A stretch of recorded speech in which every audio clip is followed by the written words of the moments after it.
cup at a time. Tea time. Yeah, this is tea time. Yeah, making a difference. One cup at a time. Tea time. So be sure to grab your tea, grab a seat, and tune in to Miss Liz. Tea time. Making a difference. One cup at a time. Tea time. Yeah.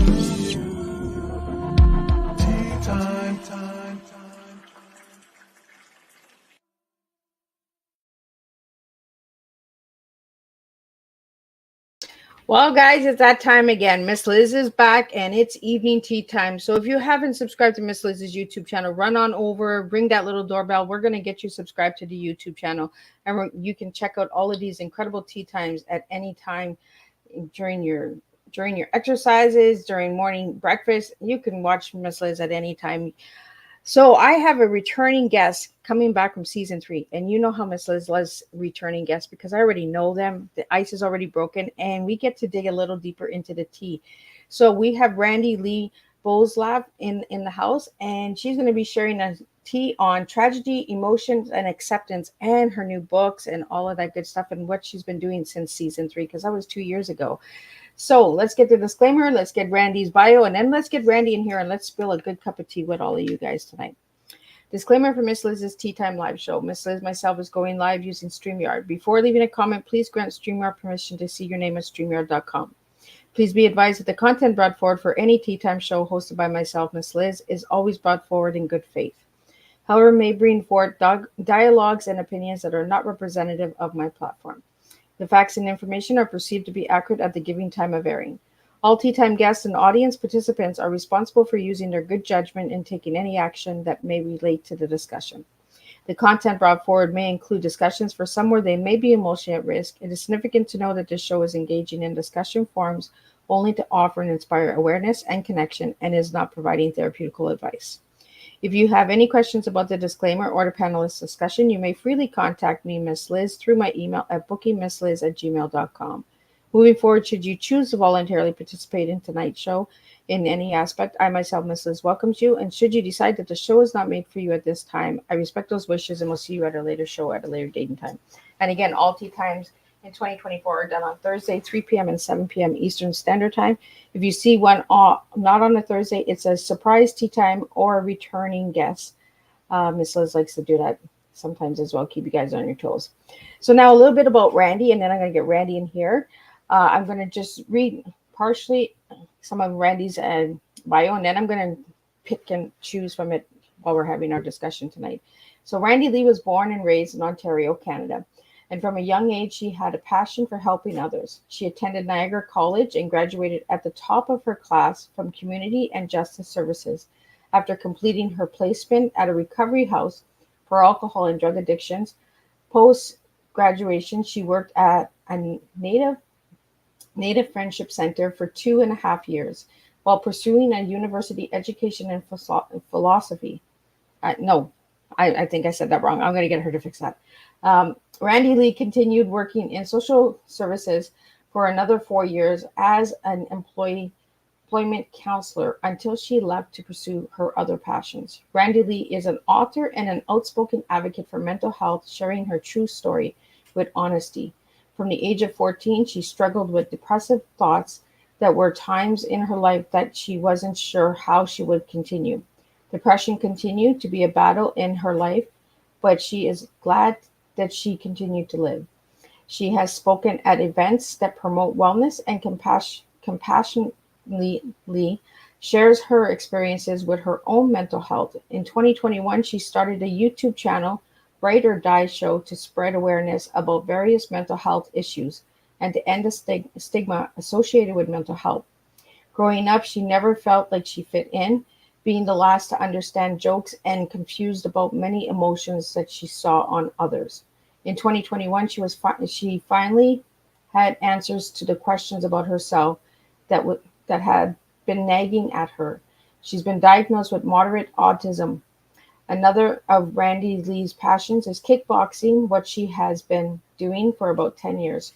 She was a Canadian national champion in kickboxing in 2015, competed at the World Kickboxing Tournament later that year, and in 2016 competed at the Pan Am Games where she received silver in her division. In 2020, she was chosen as one of the coaches for the Ontario Winter Games, where she's inspired to coach young athletes. Randy is a mom of two. Her youngest child has autism and a grandma to one. Randy encourages and supports her youngest child entrepreneur, entrepreneurial spirit as he follows his dream of being an artist. When she can, she incorporates her art, his art, into her stories. And she's got an amazing book. So let's get Randy in here. Yeah, I read her full bio because Randy's just incredible, and I miss Randy. It's been 2 years, so let me get Randy back in here. Hi, Hello. it's been forever. Like I can't believe it's 2 years. When you said 2 years, I was like, seriously, what? No. The years are just flying by. Like I'm telling you, I can't believe I'm already in season 5. Like That's pretty awesome. it's crazy, right? So Randy, for everyone who hasn't seen the first show when you were on, I'd like to go back a little bit. So Yeah. as a little girl, who were you? I know I shared a little bit in the bio, but let the audience know who you were as a little one and who you are now. I think that who I am now and who I was as a little one is actually the same. There was definitely a period of time where I was not, but I feel like I've kind of went back to my fun younger self. So I was, like I said, pretty much the same as I am now. So quirky is a word I love to use to describe myself. Very creative. I love animals. I love everything to do with the outdoors. And just trying different things. That pretty much sums up me. So Randy, it's been 2 years. So what has happened to you in 2 years? Oh my goodness, I'm sure lots and nothing. At the same time. Lots of nothing. So let's see. I've published another book, I'm sure. I don't remember which one was the last one I talked to you about, to be quite honest. But The last one, I think we talked about Goodbye Too Soon. yes. So you are the first to hear this news. Oh, I love when I'm the first. Right? I just, as of last night, posted up a book that is now on pre-order. So I'm literally just starting to advertise for it. So you are the very first one. So exciting. And it is a kid's book this time. Oh, look at that. It is called Woofy Says Goodbye. Oh. And my kid actually did all the pictures for it, and they are phenomenal. I know I'm jaded because it's my kid, but honestly, they are phenomenal pictures for this book. Hey, we need to get our kids involved. Yes, I can't draw, so I mean, I might as well get him to do it. I don't get like a mom discount either, so yeah. But yeah, so Woofy, he's this stuffed dog, and he goes home with different kids from a classroom, and so this is actually the second in the series. It's been in the works probably since I talked to you last. I think, honestly, I remember now, Randy, you were saying you were working on a book when we wrapped up the first show. Yeah, it was probably this one. It took my kid that long to finish the pictures for it. Because the book was written for a very long time, but the pictures, I mean, granted, the pictures do take way longer, like seriously. Yeah. But yeah, now it's on Amazon. You can order it. It comes out officially August 11th. So yeah, you get the real tea on that one. I like it. See, I get the real tea, guys. I get the first dibs. Yes. But what else has happened in 2 years? What, my kid got his license. Scary. Yeah. Ooh, that is a scary thing, right? When your kids get licensed. Yep. My grandson has started kindergarten. My kid that got his license, he's also graduating this year, and he's gonna go to college next year. Also scary. Those are all the fun. Oh, I don't know if at the time I talked to you, we had the puppy yet or not, but we got a puppy. I think you had just gotten a puppy. I might have just got him because we've had him about 2-ish years. So I couldn't remember if it Yeah. was before I or after I remember talked to something you. about a puppy. Yeah, I think you were either getting a puppy or you had just gotten him. Yeah, probably in and around that time, but he is ginormous now. I mean, he's still a puppy because he's only 2, but he's 90 pounds. He's a big Oh boy. my goodness. What kind of puppy? He's mostly shepherd with a little bit husky.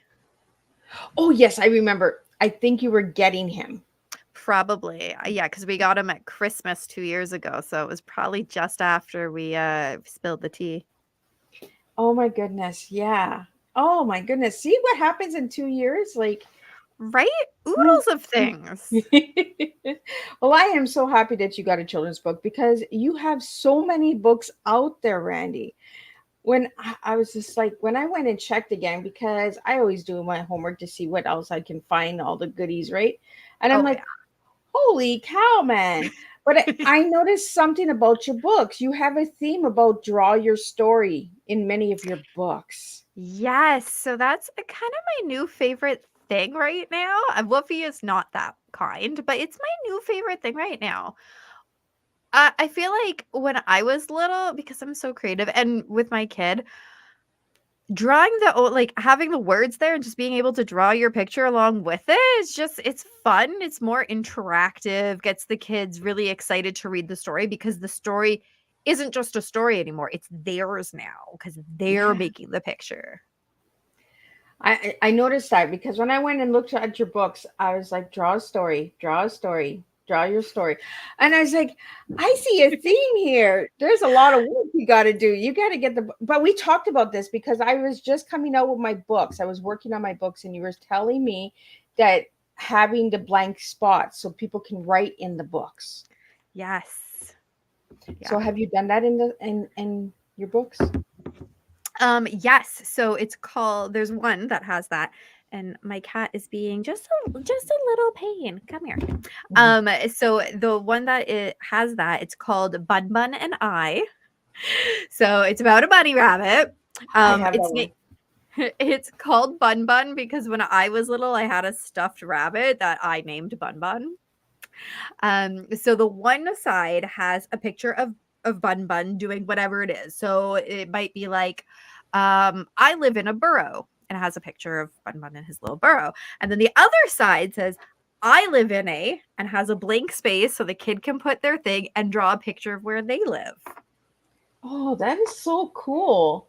So how Yeah, many I want to children's do books do another you one of have, those. Randy? Children's books. Let's see. I have so Christmas book, Bun Bun, the 2 sound books, first Woofy book, Neo, 6, and then this brand new one. So it'll be 7. 7 children's books. Look at that. I got to get these books, man. I'm telling you. I have my own library here now of all the individual guests that I've had on that I can actually say I know them and I want to have I their love books. that. I Like, love that. I know when people send me their books, when I do the book reviews, I'm like, oh my gosh, I feel so special. Especially when it's like an advanced copy of a book. I'm like, I feel so extra special. right? Well, you have that personal connection with the story. Like when you read it, you're like, I know that person. Like, Right. It's so cool. you know, it's cool. So I want to get into your tea, Randy. Your All T right. was tragedy, emotion, and acceptance. So Yep. tell me why you gave me those. Well, when you told me that I needed to pick some words, I was like, obviously I can't pick the same words. That's just silly. And right now, I mean, throughout my life, there's been a lot of different tragedies, a lot of different ups and downs. And so that made sense to say tragedy. Emotion goes with tragedy. So that was an easy one. And then in order to get kind of through life and not be stuck in the past of that tragedy, I had to gain some kind of acceptance around these things. So they all kind of flow together. Well, and it kind of tells your story, right? It's your personal story. You had tragedy, and you know the emotions were there. You understanding them, right? And the acceptance. I want to get into the story, your personal story, Randy. of finding out that you had Mhm. autism, how did that change your life? Yeah. Um, so the biggest change was really just everything made sense. It was like a light bulb going, "Oh, wow, that's why that was happened," or "That's why sometimes I don't understand things." Like, it was just made things make sense as opposed to always feeling like, "What is wrong with me?" It was like, "Oh, there's nothing wrong with me. I just have a different thinking brain. It's fine." So that was the biggest difference. And then it was just nice nice to have that confirmation again that I wasn't just a giant weirdo, and um bringing that understanding, and then from that understanding, I mean, my husband's like, "Yep, that all checks out. That makes sense." Check, check, check. um right? And even my kid was like, "Well, see, I'm always just like you." I'm like, "You are just like me, and that, the autism is right on track for you." Well, for all the listeners out there, Randy, that are on the autism spectrum, what message would you like to give to them because of your journey? Yeah, I pretty much, I think what I was just saying, it doesn't change who you are. You're not a weirdo. You are just you. You think a little bit differently, and that's totally fine. And oftentimes, way better than traditional thinking. Think outside the bubble, not just the box, the whole bubble. We talked about this afternoon with Victoria. We need to get out of the box, right? Hmm. And we need to get out of the cup. We need to get on the saucer. We got to get a mess, right? We got to get a real big old mess going in order to make the difference in our lives, and seeing things differently. And that's okay. But growing up, it must have been frustrating for you, Randy. Yeah. So growing up, I was really thought I was the weirdo. Like I people would say things and I'd be like, I don't understand what the heck you're saying. But yeah, sure, okay, uh-huh. The subtleties of what they would say just didn't make sense. It needs to be very straightforward. Don't try to beat around the bush, just tell me. Or where they would say jokes and or listen to music on the radio and be like, "Oh my goodness, they're talking about whatever." And I'd be like, "Really?" Because I thought it was just like driving a car. Like, I don't know what you're saying here. What do you mean? There's an innuendo. Um, and then even just looking at, especially in high school, more where people are starting to, you have your emotions going crazy because you have your hormones going crazy, trying to figure out who you are, trying to fit into society. And I just didn't feel like I fit in with all these people going, "Oh, I want to go on dates." And I'm like, "Okay, can I stay home and play with my Barbies?" Like, it just, I still had That all my doesn't sound like Barbies fun on to this, me. right? I just, what I considered fun, what others considered fun wasn't necessarily always the same. And I'm like, "Hey, but how am I the only one thinking this way when all these other people are, wanting to do going out and all that?" And I'm like, "I just want to stay in." Yeah. So it was tough to try and find my place in the world, try to figure out where I fit in. And oftentimes especially with females with autism, this is not that men can't, but it's more seen in females with autism, is we try to just mimic the social cues. So not necessarily understand why we are doing those things, but just go, "Okay, I'm going to mirror what I see here because I want to fit in." And so that's what I did. I would mirror what other people were doing just to try and fit in. And I look back and go, "Where the heck was I?" Like I was saying at the beginning of the show, the me as a little girl and the me as now, similar. The me as a teenager, I don't know who the heck that person was because they want me. Well, that's what we do, right, with society, because when we don't feel like we fit in, we try to just mirror what they expect us to do, right? Exactly. And it's very hard emotionally to do that because it's soul crushing. Yeah. It is. Because then again, you've lost your entire identity, and then trying to dig yourself back out and figure out who the heck you are afterwards, it's a struggle. So, how did you find out that in your teenage years that you were mimicking, that you were mirroring? Was something telling you, like, I don't want to really do this, but I'm going to do it because I got to fit in? Yeah, so I don't think it was on a conscious level per se. Um, at least not all the time. There's definitely sometimes I can remember going, oh, okay, well, if that's what we're doing, I guess that's what we're doing, and I'll go do it. But I think a lot of it was now that I look back and I go, huh, yeah, that was definitely done just because other people were doing it. Like, yeah, it's I don't even know how to explain it because it's not like I'm looking at somebody going, "Okay, they're laughing, so I need to laugh now." Right? It's not as conscious as that. It's like, "Okay, I know I want to fit in. I feel really awkward right now. This is really strange. Everybody is laughing at this joke that I have no idea what's happening, but ha ha, ha yup, ha ha ha, it's so funny." Right? So it's more of a subconscious kind of I'm just going to do it to fit in, but not necessarily totally conscious, yeah. So, If that Randy, makes any kind of sense. so Randy, do we have a question here? Did you feel like you were peer pressured into doing things? Um, the strange thing is I don't feel like it was peer pressure necessarily. I feel like peer pressure there has to be at the beginning from me, there would have to be more of a like a no, I don't want to, and then somebody saying, are you sure? Are you sure? Come on. That to me is what I identify as peer pressure. And in the instances where it did seem like somebody was going to, like when people were passing around drugs, and I was like, nope. People didn't go, oh, come on, come on. That wasn't really a thing.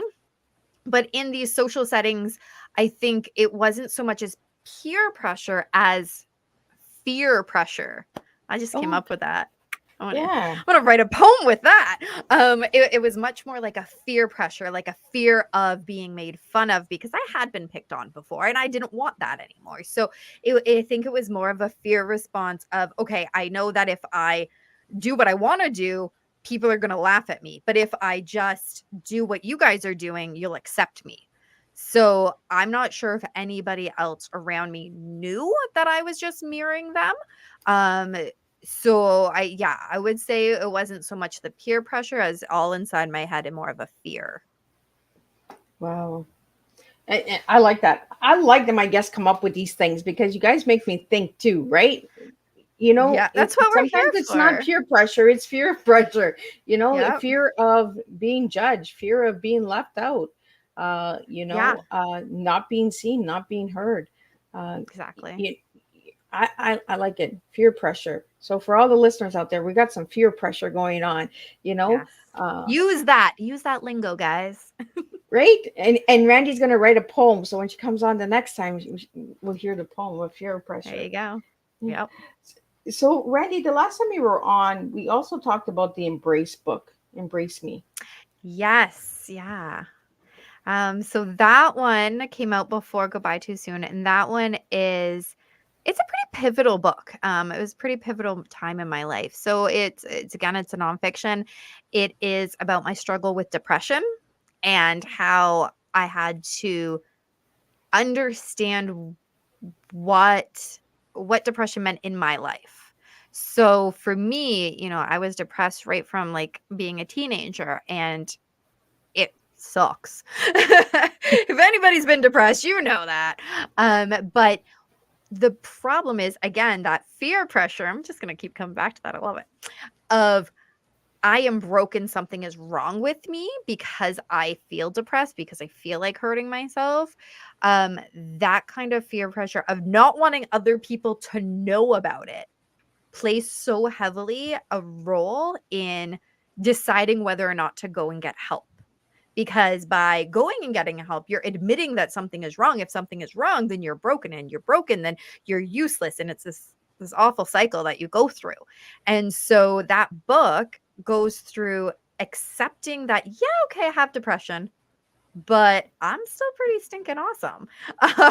But more to help other people understand that if they have a mental health that they're struggling with, it doesn't change that they are an awesome, amazing person who they are. It just means that they have this other thing that is a part of them, but it doesn't define who they are. And so there's chapters that are about self-care, there's chapters about medicating, there's chapters about therapy, it's all about do what works for you. Here are the things that worked for me. Maybe they'll work for you, maybe not. And there are, in the back of the book, in the appendix, there's coordinating activities or suggestions in the back for each chapter. Yeah, because I remember us being really into the Embrace Me book because of depression, right? Yeah, you were diagnosed at a young age as well, right? At 14, I believe. So I wasn't officially diagnosed because we didn't talk about it, so we didn't go Oh, nowhere. yes, that's right. Yes. Yes. But looking back, when I talk to my therapist now, we talk backwards into the past. It would be about 14 that it all started. So, Randy, with your depression and that, when did you realize that you needed to seek professional help for that? I would have been in my mid-20s. And there was a moment that I was at work and I just had a complete and utter breakdown. There was so much going on with the kids. Lev was just getting diagnosed with autism and having some pretty severe meltdowns. Work was just insane. I was in social services at the time. And so I would have clients trying to come in and say, oh, I can't look for work because the one person that really did it, because my kid has autism, so I can't look for work. And I'm like, really? Because I'm sitting here right now. Like whoo. So I remember this one day I was at work and I started crying. And I was talking to my one coworker. She's like, come in my office, sit down. I'm crying. I'm going, I want to just drive off a bridge right now. And where I worked, there was a lot of bridges nearby. Like it wasn't like I had to go too far. I could drive around the corner and there'd be a bridge. Go to the next corner, there's another bridge. And so that was my plan. I made a plan. I'm just gonna drive off the bridge and that'll be it. And in that moment, I was like, well, crap. I need to go talk to somebody because this is not good. Well, and that's the thing, right? Acknowledging that we need help, and it's okay to ask for help. Yes. That's one of the biggest things is people that are diagnosed with mental illness or somebody who knows somebody with mental illness. It's okay for us to ask for help. It's okay for us to reach out. And like I said to Victoria this afternoon, is when I say I'm okay, I'm not okay. We're so comfortable in society saying I'm okay, it's fine. And no one is digging deeper and saying, oh, she's saying okay, but she's not okay. So when I was talking to my therapist way back when, and the question, how are you today? Oh, I'm fine. She would look at me and she would go, fine is not an emotion. What are you talking about? Sure. Nope. Fine is not an emotion. So how are you today? And I'd be like, I don't have another word because that's the word I always use. And it's true. It's the word that we use to just kind of bypass the question. So because for the most part, is that person actually wanting the answer of how you're doing today? And so I've actually put this challenge out on my YouTube channel last week or the week before, something like that. And I said it's twofold. One, if you ask somebody, how are you today? Be actually wanting to hear the answer and listen, because the answer might not just be fine or okay. And the second fold of that is if you are asked the question, how are you today? Give them an honest answer. That is mind-blowing and game-changing and it's pretty big. Right? It is mind-blowing when we have to be transparent and be honest with ourselves and say, you know what? I feel like crap today. And when I tell people how I'm actually feeling, Randy, they kind of sit back and say, oh, I was expecting an okay from her, or I'm fine. Oh, now I got to get in this uncomfortable conversation because she's really not fine. She's really like losing it, Yeah.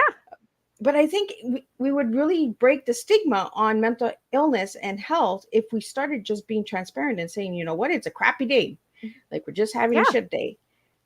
Right? Yeah, we're allowed to have bad days. Like we're allowed to have them. You don't have to hide it. Now, the problem is a lot of times I think that we realize people don't actually want the answer. Like they're just saying it to be polite, but they're not wanting the answer. And I mean, so in those cases, what I started doing around the time I started therapy about 10 years ago or so, I started when people would ask me at work, I go, do you really want the answer? And I'd give them the option to opt out or to be willing to hear the true answer. And I think that's what we need to do, right? We have a couple comments that are coming in from Instagram. I can't get them on into the studio here, but I just want to read them out. And I want to thank this amazing girl because she's going through a hard time right now. And I I know that she's not okay. She might say she's okay, but I know she's not. So I just want to read out the comments to you, Randy, what she's saying. I do what I can to reach out. It's not always easy though. And I tell people I'm okay as I can be. That's a good one too. I'm as okay as I can be. Right? Yeah. And I think the word okay should be taken away from vocabulary with mental illness. Like I think Again, that it's word not should an just be emotion. Fine and erased. okay is not an emotion. Right? We need to start opening up about our emotions. We need to start expressing how we're feeling. Yeah. Yeah. It You can be know, so hard though. I think we take for granted that we just know how to identify our emotions. I think it's taken for granted. But when I was talking to my therapist, you know what emotions I could identify? Happy, sad, angry. That's it, right? Like that is not our array of emotions, right? We have, even on the scale of happiness, there's just like happy or pleasant, happy, joyful, ecstatic, exuberant, right? There's a reason that we have these other words because they mean that I'm more happy than this one. I am, if I'm exuberant, I am past happy. Like I am way up there. I am living on cloud nine. And that's the same with anger. There's like annoyed, perturbed, angry, pissed off, right? Like it increases. And that's something that my therapist, she actually gave me, it was a not so much a chart, it was like a circle so that the lines could grow with whatever the emotion was. And so when I would go in and she would say, well, no, you can't say fine because I kept trying to say it. I would actually pull this sheet out and I would look and be able to say, okay, you know what? Fine. Today I am annoyed and I am a little bit happy, but I'm also kind of guilty feeling like whatever. I'd pick out whatever it was there instead of just saying I'm fine because she didn't let me get away with that. well, it's like all these emojis, right, that they have online. There's so Oh many yeah. different faces, and a lot of faces no one understands them, like the sideways face, and like Right. the smiley face with a tear coming down. We haven't been taught our emotions. We Yeah. go to the main ones: anger, sadness, happy. But there's so many different words and so many different emotions that are connected with happy, sad, anger. We have so many things that we haven't even touched on. So Yeah. when you're writing your books, Randy, because I know you do this, draw your own story. Like, come on, that's like bringing out the words. Draw how you feel. So Yeah. what do you usually draw? Because I know you do some drawing. Yes. So actually that bunny book I was telling you about, I illustrated the rabbits in that book. um I tend to like to draw animals when I'm drawing. People is not my forte. I draw a lot though. Like if I'm just drawing for the sake of drawing, not for one of my books, if I'm just drawing, doodling, let's say, I like to doodle flowers and stars and hearts. That's kind of my go-to doodle. Oh, I like that. And I like that word doodle. We don't Right? even say that enough. Doodle. What are you doing? I'm Yeah. doodling. That's actually my kid's nickname. I started when he was really little, I used to call him Dude all the time. And then he got into art more and more. So now his nickname's Doodle I love it. or Doodlebug depending on my mood, but I think it's cute, right? We have to have these cute little pet names for our children. So you're right, also a it shows grandma, me love. I right? am. And I can't believe, like, when we first talked, I think my granddaughter was 1. She's 3 now. Your little one is 4, right? Yes. Yep, See, time flies. So how does it it feel to does. be a grandma? I love it. I was talking to the girls at my office job, and I said to them, because there are including myself, there's 3 of us that are grandparents. And we all agree that being a grandparent is amazing, as I'm sure you know. And so Yes. I said to the other girls, the younger ones in their early 20s, who are the ones like, no, I'm not having kids. The other one's like, I don't know if I will one day. I said, you know what? Skip having kids, go straight to being a grandma. It's the best. They're Right? like, how am I going to do that? I said, so you find you find an adult, because you can adopt adults, at least in Canada, you can Right? adopt an adult child. So you find one that doesn't have grandparent, like don't whether maybe unfortunately maybe they've lost both their parents or even one of their parents. So they know that their child isn't going to have grandparents. So you just insert yourself in their life, Right? adopt them, and become a grandparent, and you get to bypass all of the hard parenting part. There's just a different feel from parenting to grandparenting. You know, you do crazy things with your grandkids that you would have never done with your own kids. And I don't know why we do that, but that's just the way it Because we is. get to send them home after. Oh, I think that might be it.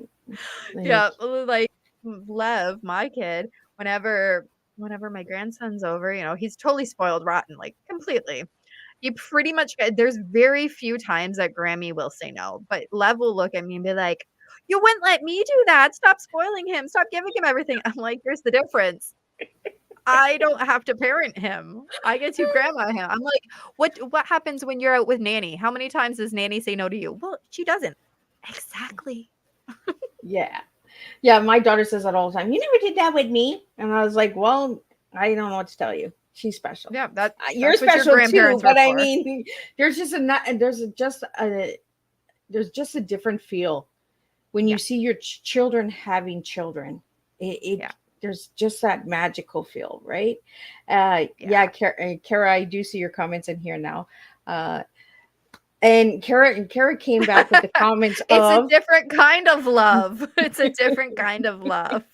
right. It's different. It's not that we don't love our kids. It's just a special love with grandparents.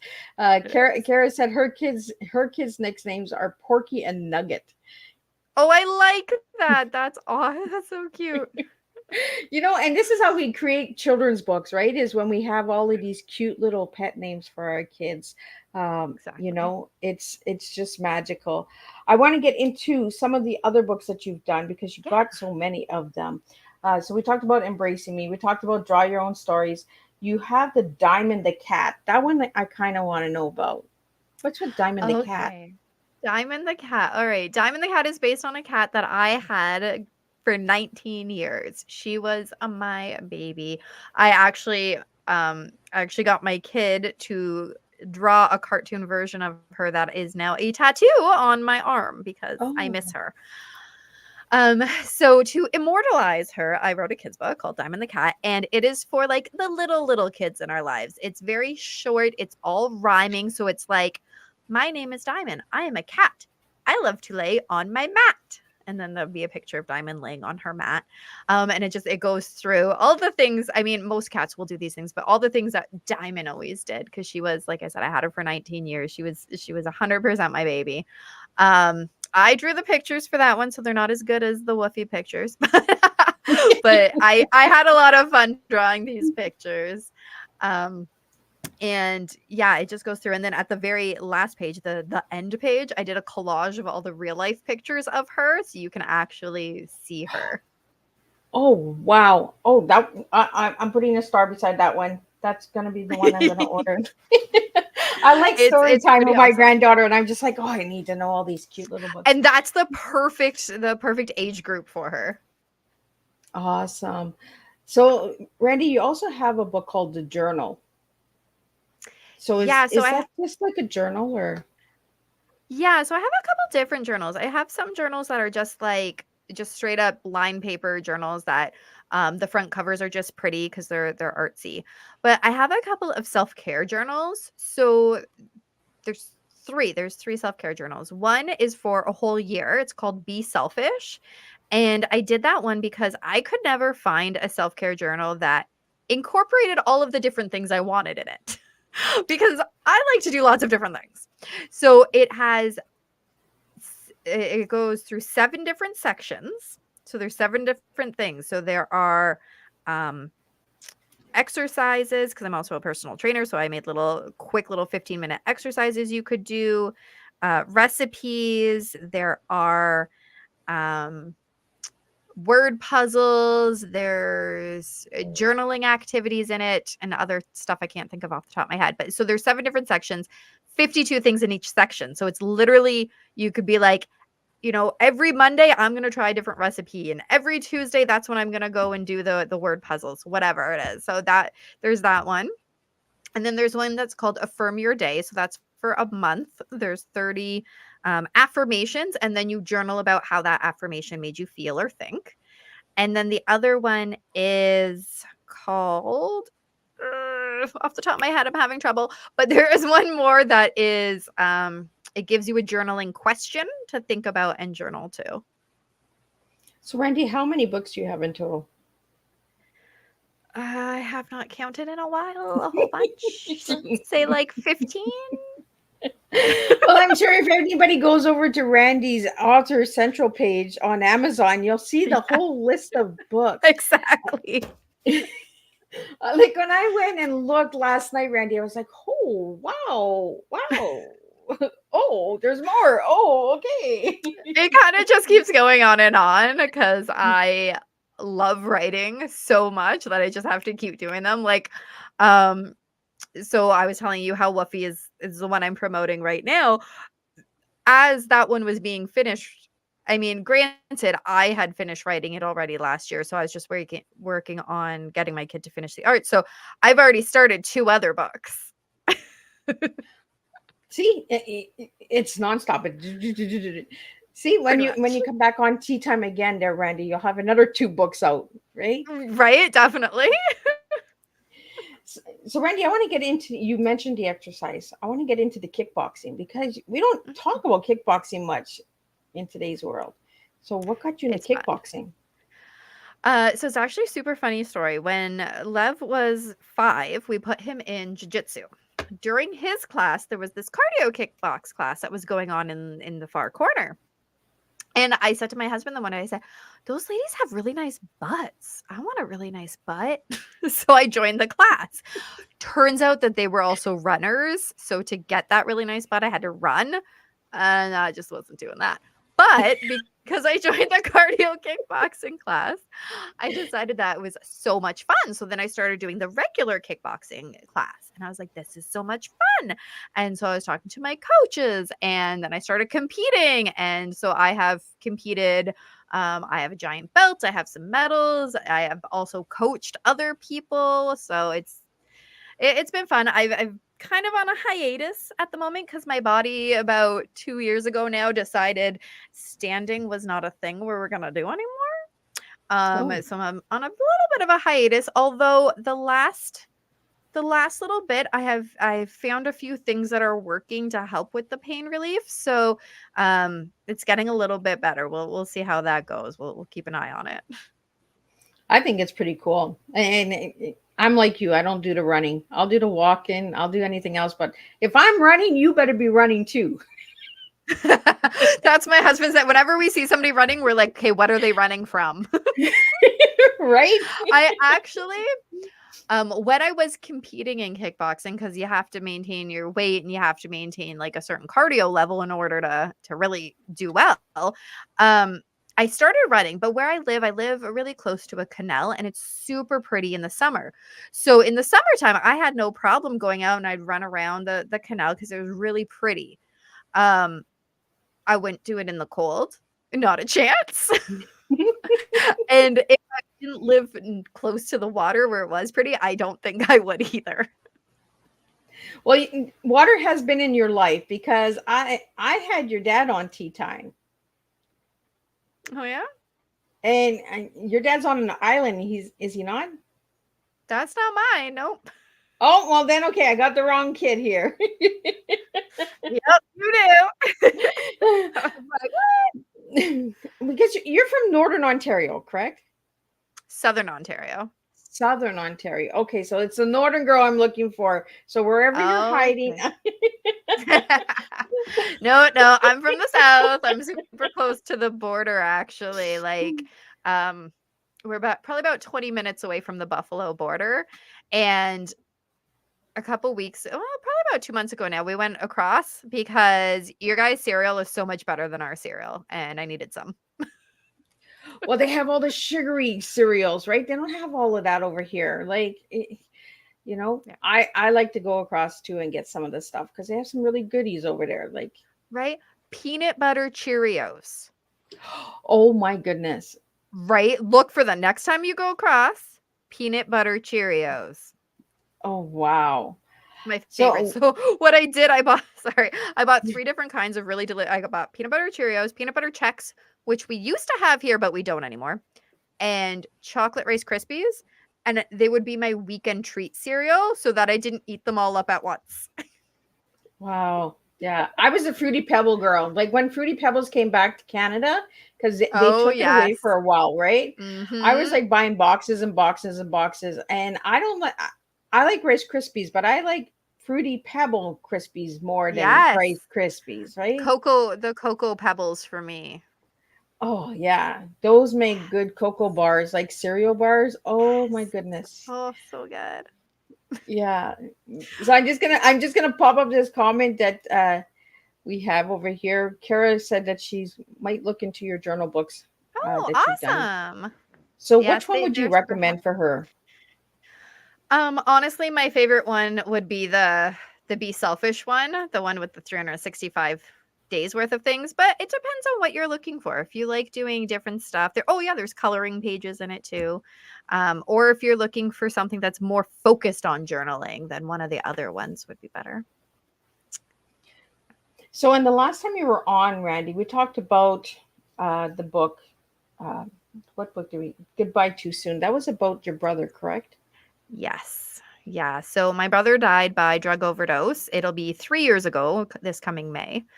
Um, and so that book was written from family, right? Because sister to other people's families. So it describes not only us planning his funeral, like getting the news and planning his funeral and saying goodbye to him, but it also has a huge theme of forgiveness for the person with an addiction and forgiveness to ourselves for not being able to help them, and and setting boundaries with that person. And it goes through the diagnostical criteria from the DSM-5 for how to be diagnosed with an addiction, because it is a mental illness, and we need to talk about that more in that terminology of it being an illness, not being, oh, you're an addict. So that book, yeah, it's really written to family members of people that have an addiction. Well, and I think it's really important that we get that message out there, right? Because a lot of people are just like, oh, well, you're just an addict. There is mental illness attached to it. Exactly. Not everybody becomes an addict because of the different chemicals and imbalance and all that. So, Exactly. so with that book, Randy, you really put your heart and soul into that one. I remember talking about that when we were on the last time. Yeah. How has that book changed your life?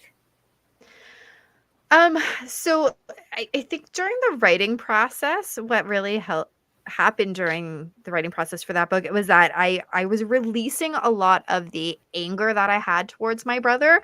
Um, because even though I know in my head he didn't wake up and go, it'd be great if I overdosed today. Like that wasn't what he was doing.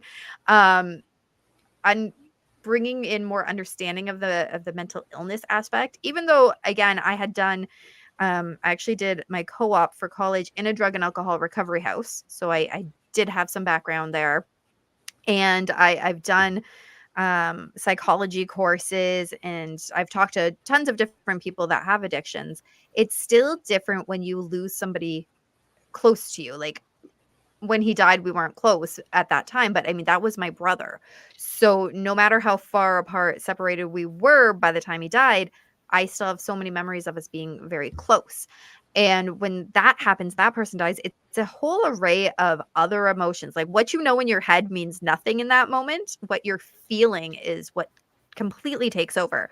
So writing that book helped me to take away the not take away, but minimize the emotional part and bring in more of the understanding that then helped with the emotional side. So it was really cathartic, very healing with that book. And what I've loved now that it's been out there, I've talked about it with a bunch of people and it's out there and people are reading it, is that the comments I am getting from those who have read it saying, I cried while I read this book, or it really helped me. Um, those are things that mean so much to me because I really wanted to be able to help other people who are going through something similar because it is really hard. Well, and that's what I'm saying. We're not even touching the iceberg of mental illness and health. No. So how do you feel about that, Randy? Because you and I both know they're not even touching the iceberg. Yeah, so I like that the iceberg because as we all know, icebergs you see the tiny little bit and everything's hidden away. That is the best analogy I think I've ever heard for describing mental illness. And I've started to try and change my terminology to say mental illness as opposed to mental health, because when we hear the word health, we think positively. And when we hear the word illness, we think, I don't want to say negatively, but we understand something is wrong. And so I'm trying to consciously for myself and in my conversations with others say mental illness so that there's this understanding that there is a problem. Just like, and my husband always likes to say, just like his diabetes. So he's type 1 diabetic. He has to take insulin. And he equates a lot of mental illness to being very similar, where it's something you have to live with and you have to learn how to deal with it, whether it's through medication or therapy. For him, obviously, it's insulin. And so for me, I take antidepressants and therapy. So that's kind of, more than one thing that I need, but it's the same concept. It's an illness that I have to manage, just as his, I was about to say his insulin, but his diabetes is an illness he has to manage. So I think when we start talking about it in a way that incorporates it the way that we talk about our physical health and our physical illnesses, then we will be finally making progress. Because yeah, we're just scratching the surface. And the other thing with the scratching the surface is, yeah, I feel like a lot of people tend to think of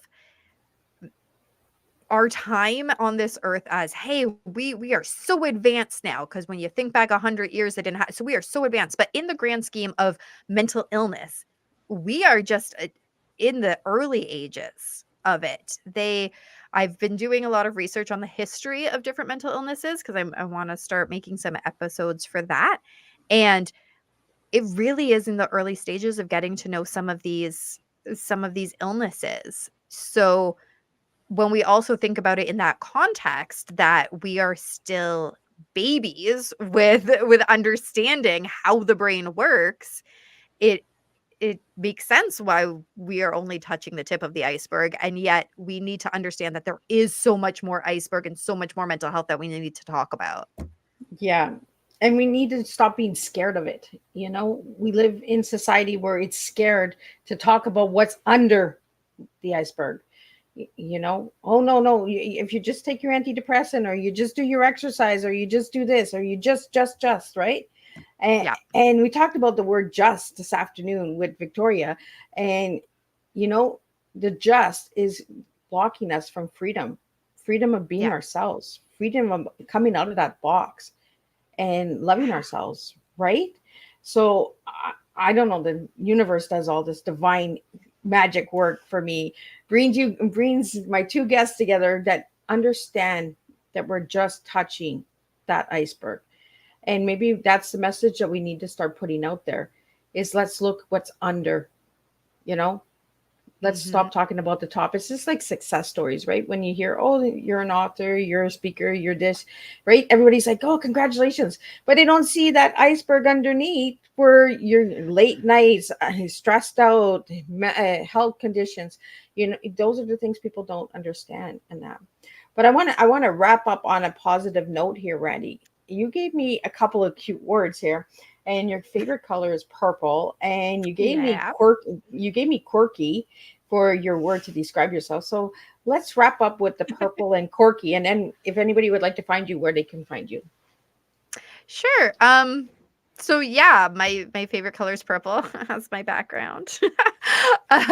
And quirky is definitely my word to describe myself. I think I used it at the beginning of the show too, because I am full on embracing the quirkiness that is me. I used to say I'm crazy, but that has some really bad connotations with it, so I started saying quirky, which I like better. It's more fun to say too.